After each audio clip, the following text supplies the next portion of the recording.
Invité à une conférence débat sur le pouvoir de l'image, toujours armé de son objectif, le photojournaliste Reza part à la rencontre.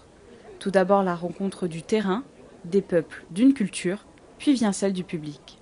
Et le deuxième rencontre, qui est aussi important que la première, c'est trouver des gens à qui je peux expliquer, je peux m'exprimer, mais je peux expliquer aussi toutes ces histoires que je viens de voir sur terrain. Parce que c'est un langage universel.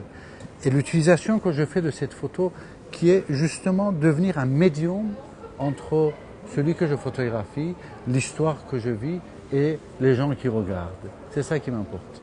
Il a fallu 2 ans à ce collectif de photographes pour organiser le rendez-vous. L'objectif, apporter un nouveau regard photographique à des amateurs de l'image. C'est un humaniste, c'est quelqu'un, si vous voulez, qui sait vous faire vibrer dans ses images. C'est-à-dire que quand vous regardez ces images, si vous voulez, il vous transmet l'émotion qu'il a eue, si vous voulez, lorsqu'il a pris cette photographie.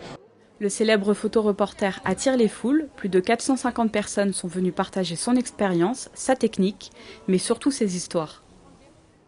Pour voir Reza en personne, parce que je connais ses photos depuis longtemps. Je trouve que c'est un photographe qui fait de très belles images, il est très engagé. C'est très humain, c'est très touchant, voilà. Puis c'est le monde, c'est une image du monde. Des photos qui sont assez riches, qui sont avec beaucoup de sens et puis une esthétique remarquable. À 63 ans, Reza a reçu de nombreux prix pour son travail. Son prochain projet, Les migrants dans le monde, un travail de 5 ans avec le Haut Commissariat aux réfugiés.